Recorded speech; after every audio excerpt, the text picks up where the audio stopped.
জয় শ্রীকৃষ্ণ। গুরুর ব্রহ্মা গুরু বিষ্ণু গুরুদেব মহেশ্বর গুরু সাক্ষাৎ পরম ব্রহ্ম তস্मै শ্রী গুরুবে নমঃ। নমো মহাবদন্নায় কৃষ্ণ প্রেমপদায়তে কৃষ্ণায় কৃষ্ণ চৈতন্য নামনে গৌরতীশে নমঃ। হে কৃষ্ণ করুণা সিন্ধু দীনবন্ধু জগৎপতে গোপেশ গোপিকাকান্ত রাধাকান্তায় নমস্তুতে। তপ্ত কাঞ্চন গৌরাঙ্গী রাধে বৃন্দাবনেশ্বরী বিশ্বভানুসুতে দেবী প্রণমামি হরিপ্রিয়ে। জয় শ্রীকৃষ্ণ চৈতন্য প্রভু নিত্যানন্দ শ্রী অদ্বৈত গদাধর শিবাসাদি গৌর ভক্ত বৃন্দ। হরে কৃষ্ণ কৃষ্ণ কৃষ্ণ হরে হরে হরে রাম রাম রাম হরে হরে। জয় শ্রীকৃষ্ণ।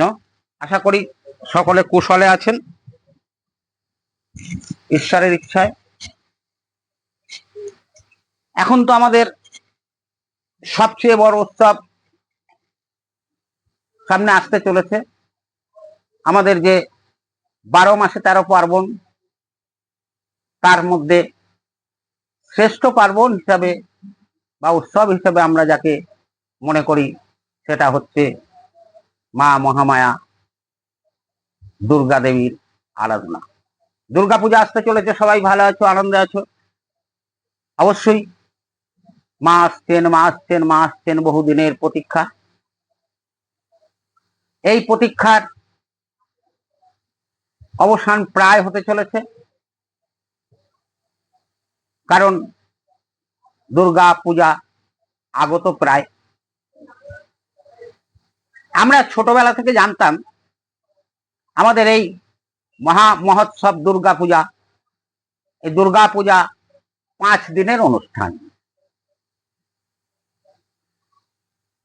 পঞ্চমী, ষষ্ঠী, সপ্তমী, অষ্টমী, নবমী, দশমী, অথবা ষষ্ঠী থেকেও শুরু করতাম আমরা, যেটা 5 দিনের অনুষ্ঠান হতো। আসলে কি তাই? না। আমাদের এই যে দুর্গা পূজা, এটা শারদীয়া দুর্গা পূজা। এছাড়া আরো দুটো দুর্গা পূজা আছে। একটা বাসন্তী পূজা বলা হয়, আর একটাকে জগদ্ধাত্রী পূজা বলা হয়। এই যে দুর্গা পূজাটা আসছে, এটাকে বলা হয় অকাল বোধন। অকাল বোধন কথার অর্থ কালের দুর্গা পূজা নয়, অকালের। তো এই অসময়ে হঠাৎ দুর্গা পূজা কেন? কালে দুর্গা পূজা থাকতে অকালে দুর্গা পূজা কে করেছিলেন? এই দুর্গা পূজা করেছিলেন ভগবান শ্রী রামচন্দ্র। রাবণকে বধের অভিপ্রায়ে বিশেষ প্রয়োজন হয়ে পড়েছিল, তাই এই অসময়ে শরৎকালে মা দুর্গাকে আহ্বান করেছিলেন, মা দুর্গাকে সন্তুষ্ট করে রাবণকে নিধন করার জন্য। তাই এই অকালে করেছিলেন বলে একে অকাল বোধন বলা হয়, এবং শরৎকালে হয় বলে একে শারদীয়া দুর্গোৎসব বলা হয়। কিন্তু আমরা ছোটবেলা থেকে যে জানি 5 দিন চলে আমাদের এই দুর্গা পূজা, কিন্তু এই জানাটা আমাদের ভুল।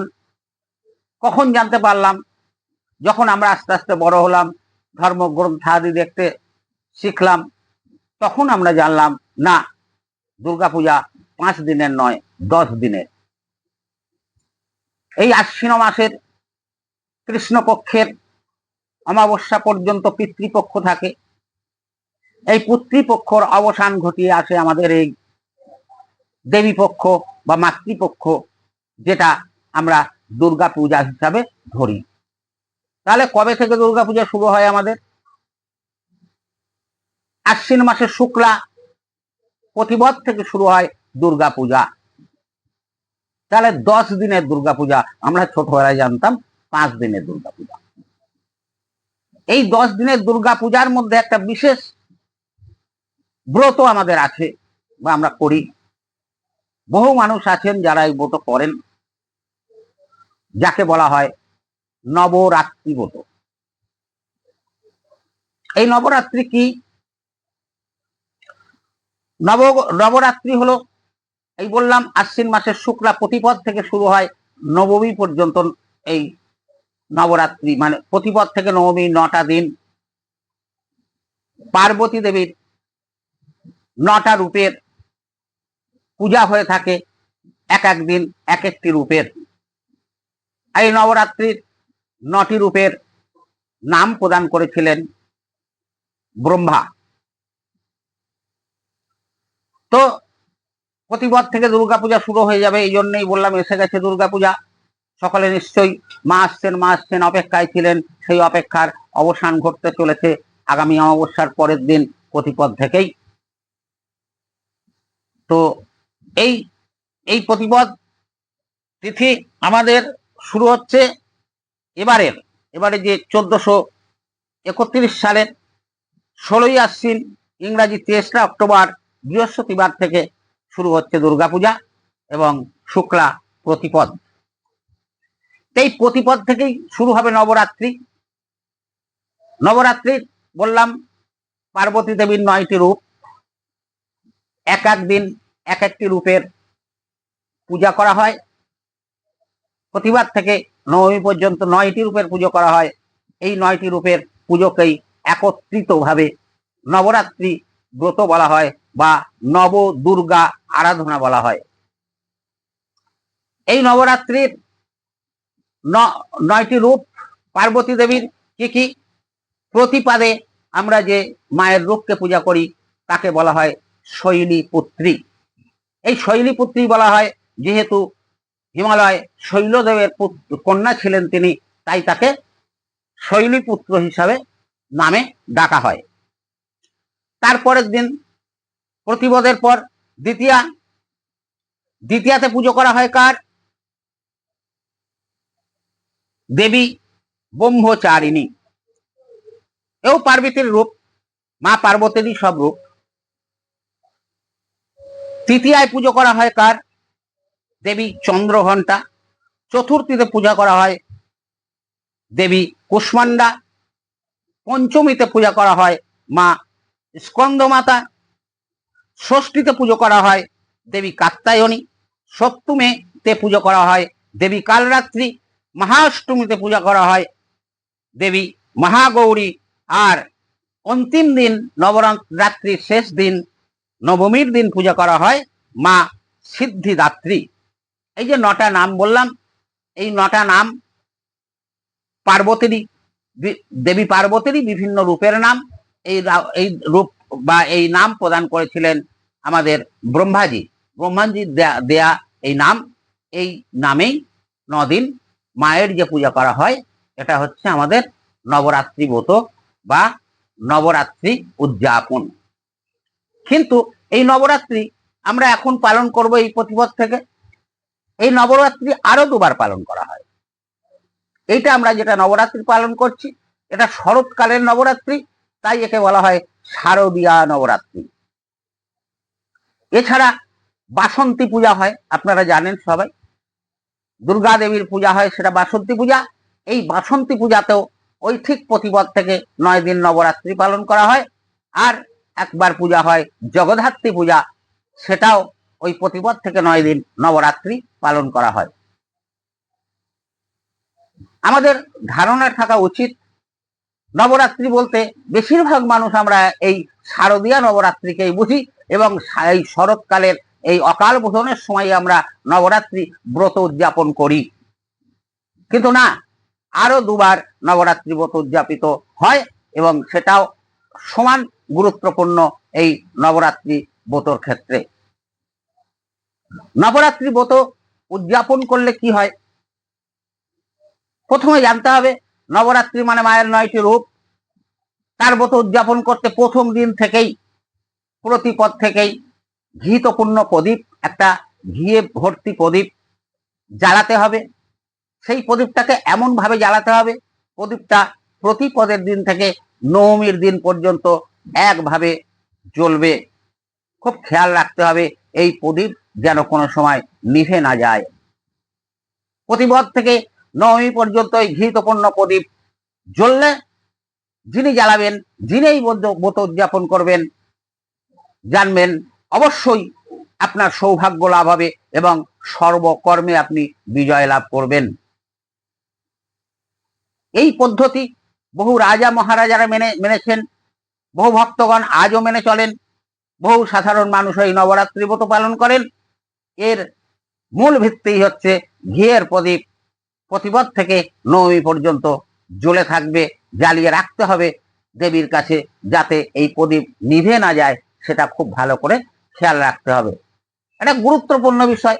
এছাড়া 9 দিন দেবীর যে 9টি রূপের পুজো করা হবে, এক এক দিন এক একটি রূপের এক এক রকম আয়োজন আছে, বিভিন্ন রকম উপচার আছে, দ্রব্য লাগে, বিভিন্ন রকম ভোগ দিতে হয়, প্রত্যেক দিন একরকম নয়, আলাদা আলাদা রকম ভোগ এবং উপাচার প্রদানে এই নবরাত্রি উদযাপন করতে হয়।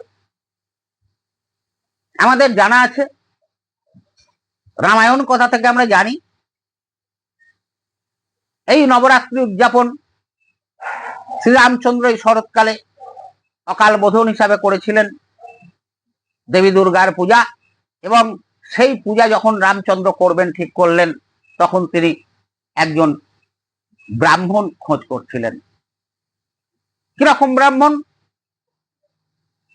যিনি প্রতিদিন চণ্ডী অধ্যয়ন করেন এবং দুর্গা দেবীর প্রার্থনা করেন, এমন একজন মা দুর্গার ভক্ত ব্রাহ্মণ। ভগবান রামচন্দ্র অনেক খুঁজলেন, খুঁজে খুঁজে এই ধরনের ব্রাহ্মণ তিনি পাননি। অবশেষে তিনি বিভীষণের কাছে জানতে পারেন যে লঙ্কেশ্বর রাবণ প্রতিদিন চণ্ডী পাঠ না করে জলপান করেন না, এবং দুর্গা দেবী এই রাবণকে নিজের কোলের ওপর নিয়ে রাখে, আর নিজের কোলে নিয়ে রাখে বলেই রাবণ যতবারই যুদ্ধে আসে তাকে পরাজিত করা যায় না। একটা মস্তক কাটলে সেই মস্তক কেটে আবার জুড়ে যায়, এটা দুর্গা দেবীর কৃপায় দুর্গা দেবী তাকে রক্ষা করে। বুঝতেই পাচ্ছেন নবরাত্রির কত বড় উপযোগী জিনিস, যা রাবণ করেছিলেন এবং অমর হয়েছিলেন, যার ভগবানেরও সামর্থ্য ছিল না তাকে নিধান করার দুর্গা দেবীর কৃপায়। তো জানতে পারার পর বিভীষণের কাছে যুক্তি নিলেন ভগবান রামচন্দ্র, তাহলে কি করা যাবে? বিভীষণ যুক্তি দিলেন যে দুর্গা দেবীর পূজা করো, দুর্গা দেবীর প্রার্থনা করো, দুর্গা দেবীকে বলো যে রাবণের কাছ থেকে সরে যেতে, যাতে রাবণকে তুমি নিধান করতে পারো। বিভীষণের এই পরামর্শই ভগবান রামচন্দ্র এই শারদীয়া দুর্গা পূজা শুরু করলেন। এবং বললাম, ব্রাহ্মণ খুঁজে পাচ্ছেন না, কিন্তু যখন জানলেন প্রতিদিন চণ্ডী অধ্যয়ন না করে লঙ্কেশ্বর রাবণ জলস্পর্শ করেন না, তখন রামচন্দ্র ঠিক করলেন রাবণকে দিয়েই এই দুর্গা দেবীর আরাধনা করাবেন। কিন্তু এই রাবণকে নিধনের জন্যই তো এই পূজার আয়োজন শ্রীরামচন্দ্রের। তবুও ভগবান রামচন্দ্র দূত পাঠালেন রাবণের কাছে এই পূজার নিমন্ত্রণ দিয়ে, যাতে তিনি পূজাটা করেন, পূজায় পৌরোহিত্য করেন শ্রীরামচন্দ্রের এই দুর্গা পূজায় অকাল বোধনে। রাবণের কাছে এই নিমন্ত্রণ করলে রাবণ পূজা করতে স্বীকার করলেন, কারণ মায়ের পূজা, সেখানে তিনি না বলতে পারেন না, কারণ মায়ের পরম ভক্ত তিনি। শুরু হলো পূজা। ভগবান শ্রীরামচন্দ্রের নাম ও গোত্র সংকল্প করে প্রতিপদ থেকে শুরু করলেন লঙ্কেশ্বর রাবণ এই দেবীর পূজা, দুর্গা দেবীর পূজা। পূজা চলছে। এই পূজার আমি বলেছি এক এক দিন এক এক রকম বিধি আছে, উপাচার লাগে, ভোগ লাগে। এই পূজা চলাকালীন নিয়ম হচ্ছে, আমরা দেখবেন বহু জায়গায় দুর্গা পূজা হয়, দুর্গা পূজায় ওই যে নবমীর দিন বিভিন্ন বলির ব্যবস্থা আছে। কোথাও কোথাও শাক বলির ব্যবস্থা থাকলে এখন আস্তে আস্তে শাক বলি প্রায় লুপ্ত হতে চলেছে। মানুষ বুঝেছে জীব হত্যার মাধ্যমে মাকে সন্তুষ্ট করা সম্ভব নয়, তাই দেখবেন বিভিন্ন রকম ফল বা সবজি ইত্যাদি বলি রূপে দেয়া হয় নবমীর দিন। 9 বলি, এই 9টা বলি দেয়া হয়। আর রামচন্দ্র চিন্তা করলেন মা দুর্গা দেবী নীল পদ্মে পরমানন্দ লাভ করেন, সন্তুষ্ট হন। তখন ভগবান রামচন্দ্র ঠিক করলেন যে 108 নীল পদ্ম প্রদান করবেন মায়ের শ্রীচরণে ওই নবমীর দিন। কিন্তু এই পদ্ম কোথায় পাবে? নীল সরোবরে নীল পদ্ম পরিস্ফুটিত হয়, কে নিয়ে আসবে সেই নীল পদ্ম? দায়িত্ব নিলেন বজরাঙ্গবলী হনুমানজি, রামের পরম ভক্ত বীর হনুমান। তিনি দায়িত্ব নিলেন যে আমি এই পদ্ম এনে দেব। অতীব কষ্টে, অনেক দুর্ভেদ্য কাজ এটা, তবুও হনুমানের ক্ষেত্রে এটা করা কোনো অসম্ভব নয়। কারণ শ্রীরামচন্দ্রের পরম ভক্ত ছিলেন হনুমান। কেমন ভক্ত ছিলেন জানেন? আমরাও সবাই ভগবানের ভক্ত। বিভিন্ন তিথি নক্ষত্র ইত্যাদি দেখি, এই পূজা আদি করি, উপস্ত্রেস ইত্যাদি যাই করি, ব্রত পালন করি। সীতা দেবী একদিন হনুমানকে জিজ্ঞেস করেছিল, হনুমান বলো তো আজ কি তিথি? হনুমান বলেছিলেন, মা আমি তিথি নক্ষত্র জানি না, আমি জানি রামচন্দ্র। যেখানে রাম নেই সেখানে আমি নেই। সীতা দেবী অত্যন্ত ক্রোধিত হয়ে উঠেছিলেন। এই সময় সীতা দেবী একটা গজমতির হারও প্রদান করেছিলেন হনুমানকে, সন্তুষ্ট হয়ে। কিন্তু হনুমান এই কথা বলার পর সেই গজমতি হার খুলে হনুমান কি করলেন? চিবাতে লাগলেন। চিবাচ্ছেন, চিবিয়ে চিবিয়ে টুকরো টুকরো করে ফেলছেন। সীতা দেবী আরো ক্রোধিত হলেন যে জানোয়ার রত্নের মূল্য কি করে বুঝবে, তাই এইভাবে টুকরো টুকরো করছে। হনুমান বললেন, মাতা না, আমি জানোয়ার বলে টুকরো টুকরো করছি না। রত্নের মূল্য আমি তখন বুঝি যখন সেই রত্নের মধ্যে রাম থাকে। রাম যার মধ্যে না থাকে আমার প্রভু, তার আমি কোনো মূল্যই দিই না। তা আমি দেখছি এই গজমতি হারের মধ্যে আমার ভগবান শ্রীরামচন্দ্র আছেন কিনা। সীতা দেবী বলল, তাহলে শ্রীরামচন্দ্র যেখানে নেই সে বস্তু তোমার কাছে কোনো মূল্য নেই? তা বলছে না। তখন সীতা দেবী বললেন, ক্রোধান্বিত হয়ে বললেন, আচ্ছা হনুমান, তোমার যে এই দেহ, তোমার এই যে শরীর, এই শরীরের মধ্যে ভগবান শ্রীরামচন্দ্র নেই, তুমি এই শরীর রেখেছো কেন? শরীর ত্যাগ করো। হনুমান বললেন, মা অবশ্যই আমার শরীরের মধ্যে আমার প্রভু রামচন্দ্র আছেন, তাই আমি এই শরীর ধারণ করে রেখেছি, না হলে শরীর আমি ত্যাগই করতাম। সীতা দেবী বললেন, দেখাতে পারো? হনুমানজি পরম ভক্তিতে বললেন, হ্যাঁ আমি দেখাতে পারি জানকী মাতা। সেই সময় এই মহাবীর হনুমান দুই হস্তের নখ নখ দ্বারা নিজের বক্ষ বিদীর্ণ করে দেখিয়েছিলেন। সেই বুকের মধ্যে রাম ও সীতা পরমানন্দে অবস্থান করছে। এ হচ্ছে ভক্ত। যাই হোক, এই হনুমান সেই নীল পদ্ম আহরণ করতে গেলেন। গুনে গুনে 108টা নীল পদ্ম তিনি তুললেন এবং নিয়ে আসলেন। নিয়ে পূজার স্থলে রাখলেন। দুর্গা দেবী চিন্তা করছেন যে এইভাবে যদি বোধন সম্পূর্ণ করতে পারে রামচন্দ্র, তাহলে আমাকে আমার পুত্র সময় স্নেহ করি যে লঙ্কেশ্বর রাবণকে, তাকে ছেড়ে চলে যেতে হবে এবং তার মৃত্যু ঘটবে। অতএব এই এই যে বোধন, এটা আমি সম্পূর্ণ হতে দেব না। দুর্গা দেবী সেই 108টি নীল পদ্মের মধ্যে একটি পদ্ম নিজেই চুরি করে নিলেন। সময় আগত হলো এই নীল পদ্ম দানের। এক এক করে শ্রীরামচন্দ্র নীল পদ্ম দান করছেন, মন্ত্র বৈদিক মন্ত্র উচ্চারণ করছেন লঙ্কেশ্বর শ্রী রাবণ। এই নীল পদ্ম অর্পণ করতে করতে করতে করতে 107টা নীল পদ্ম মায়ের শ্রী চরণ কমলে অর্পণ করেছেন। 107টা, আর একটা পদ্ম খুঁজে পাওয়া যাচ্ছে না। কি হলো? 107 আর একটা দিলে 108 হলে সম্পূর্ণ হবে আজকের ব্রত। আর একটা পদ্ম কি হলো? হনুমানকে জিজ্ঞাসা করলো, কি হনুমান, তুমি 108টা পদ্ম গুনে আনোনি? বললেন, প্রভু আপনার আদেশ কি আমি অবহেলা করতে পারি?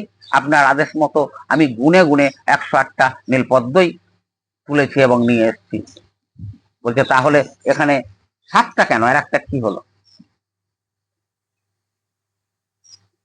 তখন ভগবান শ্রীরামচন্দ্র পদ্ম যখন খুঁজে পাচ্ছেন না, তিনি ধ্যান যোগে জানলেন যে আরেকটি পদ্ম কি হয়েছে, জানলেন মাতা দুর্গা দেবী আর একটি পদ্ম চুরি করেছে।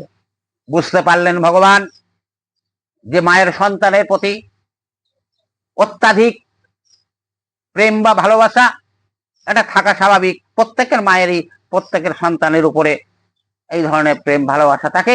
সন্তানকে রক্ষা করতে চুরি কেন, আরো অনেক কিছু করতে পারে মা।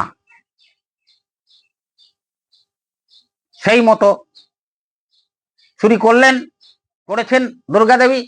বুঝতে পেরে রামচন্দ্র ঠিক করলেন 107টি পদ্ম যখন অর্পিত হয়েছে, নীল পদ্ম, সবাই আমাকে নীল পদ্ম মানে আমার চোখটা নীল, তাই নীল পদ্মলোচন বলে আমাকে ডাকে।